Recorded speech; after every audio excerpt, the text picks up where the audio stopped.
आज की कहानी हमारे सब्सक्राइबर साहिल के साथ हुई एक सच्ची घटना पर बेस्ड है। जब कोई लोरी गा के सुनाता था तो हमें बचपन में कितना अच्छा लगता था ना। पर यही लोरी अब मेरा सबसे डरावना ख्वाब है। हमेशा से नहीं, बस पिछले 1 महीने से। मेरा नाम साहिल है और मैं 25 साल का हूँ। दरअसल पिछले महीने ऑफिस से छुट्टी लेकर मैं और मेरे 3 दोस्त चिराग, अरुण और समय मनाली गए थे। हमारा ऐसे अचानक छुट्टी लेना इत्तेफाक नहीं था। अभी कुछ 3-4 महीने पहले समय के छोटे भाई की मौत उसके स्कूल की ट्रिप पे किसी गाड़ी से टकराने की वजह से हो गई थी। और तब से हर पार्टी की जान होने वाला, सबको हंसाने वाला समय सहम गया था। तो उसको और हमें पुराने समय की याद दिलाने की कोशिश में हम निकल पड़े मनाली की ओर। सब कुछ अच्छा जा रहा था। हम मनाली पहुंचकर बहुत सी जगहें घूमे और फिर तीसरे दिन हम अपनी गाड़ी लेकर खूबसूरत रोहतांग पास जाने के लिए होटल से निकल रहे थे। जब हमारे होटल के रिसेप्शनिस्ट ने हमसे कहा कि सर, आप कोशिश करना कि रोहतांग से 6 बजे से पहले वापस आ जाओ। जब हमने उससे इसका कारण पूछा तो उसने कहा कि रोहतांग का मतलब होता है वैली ऑफ डेथ, यानी लाशों का ढेर। उसने कहा कि यहाँ के लोकल लोग भी 6 बजे अपने घर के दरवाजे बंद करके अंदर चले जाते हैं, क्योंकि ऐसा कहा जाता है कि यहाँ कई 100 साल पहले जो भी रात में रोहतांग पास पर आता था वो अगले दिन कहीं वादी में मरा हुआ पाया जाता था। यहाँ के अथॉरिटीज उसको ठंड या एक्सीडेंट के कारण मौत बता देते थे, लेकिन लोकल्स का मानना था कि रोहतांग में एक मायावी साया घूमता है और ये उसी का काम था। हमारी उस होटल रिसेप्शनिस्ट की बात पर हंसी निकल गई। हम सब सोच रहे थे कि कितने ज्यादा टूरिस्ट यहाँ आते हैं और ये एकदम बेकार की फालतू कहानी है। इसलिए हम बेपरवाह होकर मनाली से रोहतांग पास के लिए निकल गए। हंसते गाते हम अपनी मंजिल पर पहुंच ही गए, रोहतांग पास। कुछ 4-5 घंटों के ट्रैक के बाद हम चारों ने लौटने का फैसला किया, क्योंकि अंधेरा भी बहुत हो गया था और धीरे धीरे धुंध भी बढ़ती जा रही थी। रात के करीब 9-9:15 बज रहे थे। रोहतांग में टूरिस्ट तो छोड़ो, अब कोई भी नहीं दिख रहा था। हम काली अंधेरी रात में लगभग 30 किलोमीटर पर आवर की स्पीड पर धीरे धीरे गाड़ी चला रहे थे, लेकिन धुंध बढ़ती ही जा रही थी, इतनी गहरी कि कुछ देर बाद ना आगे की सड़क दिख रही थी ना मोड़। एक गलती और हम खाई में गिर सकते थे। अरुण गाड़ी चला रहा था और हम फॉग लाइट्स ऑन करके धीरे धीरे आगे बढ़ रहे थे कि हमें सड़क के किनारे पर एक पत्थर दिखा जिस पर लिखा था मनाली 28 किलोमीटर्स। पर अजीब बात यह थी कि इतने अंधेरे और सर्द भरी रात में उस पत्थर पर एक आदमी बैठा था जिसने केवल एक धोती और ऊपर एक कपड़ा टांगा था। मुझे ये बात बहुत अजीब लगी, लेकिन मैंने कुछ बोला नहीं। फिर इससे भी अजीब बात हुई। करीब 20 मिनट कार चलाने के बाद हमें फिर वही पत्थर दिखा जिस पर लिखा था मनाली 28 किलोमीटर्स, और इस पत्थर पर भी वही आदमी बैठा था। शायद हमने गलत रास्ता ले लिया था। मैं बोलने ही वाला था कि तभी चिराग बोल पड़ा, यार मैं तुम सबको डराना नहीं चाहता, पर 20 मिनट पहले भी मुझे सेम पत्थर दिखा था, मनाली 28 किलोमीटर्स, और उस पर कोई बैठा था, एक आदमी जिसने सफेद रंग की धोती पहनी थी ना। मैंने उसे टोकते हुए कहा और उसने कहा नहीं, मुझे तो एक छोटी बच्ची दिखी थी, उसके हाथ में एक खिलौना भी था। और अरुण ने तो कुछ और ही बोला, तुम सब कैसी बातें कर रहे हो, मुझे पिछले 2 पत्थरों के पास एक घोड़ा खड़ा दिखा, काला घोड़ा जो बस हमारी गाड़ी गुजरते हुए देख रहा था।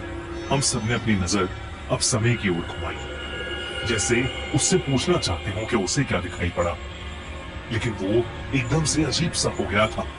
वो यही दोहराता रहा कि किसी को हमारी जरूरत है और अगर कोई मदद मांगे तो हमें रुकना चाहिए। हम सब थोड़े घबरा गए, मगर किसी ने कुछ कहा नहीं। अरुण ने कहा कि शायद हम गलत रास्ते पर चले गए थे और अब वो और ध्यान से गाड़ी चलाएगा। लेकिन कुछ देर बाद फिर से वो पत्थर आया। मनाली 28 किलोमीटर्स।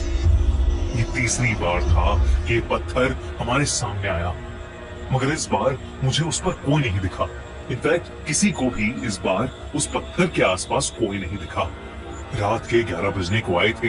हम एक ऐसी माया में फंस गए थे जिससे हम बाहर नहीं निकल पा रहे थे। और अब हमें उस होटल के रिसेप्शनिस्ट की बात याद आ रही थी।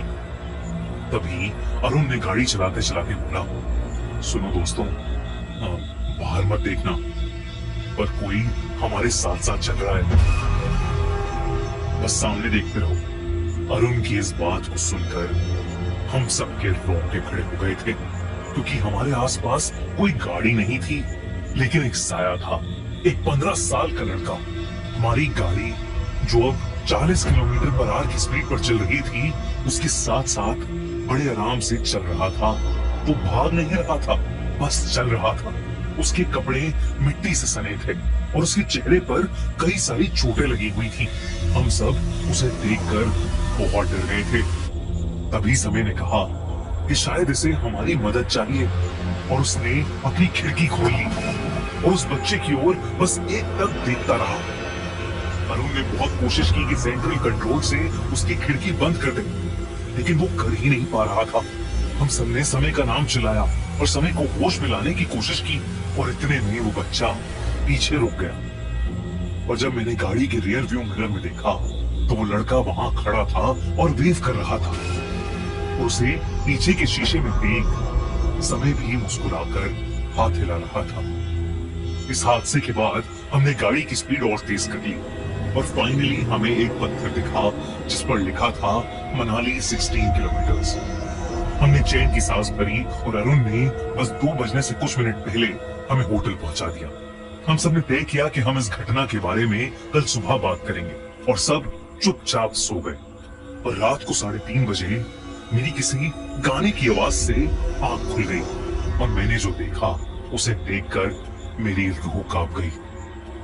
समय उठा हुआ था और एक छोटे बच्चे की तरह खुद को शीशे में देखकर लोरी गा रहा था।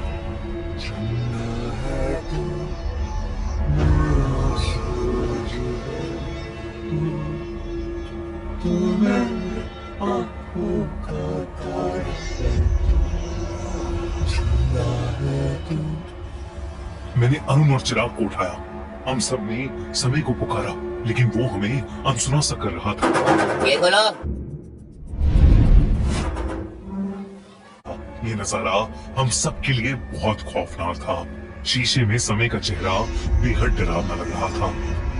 लाल आंखें, गले पर कुछ निशान। ऐसा लग रहा था जैसे उसका गला कोई दोनों तरफ से दबा रहा हो। उसके चेहरे पर एक छोटी सी अजीब सी मुस्कुराहट थी, और वही लोरी।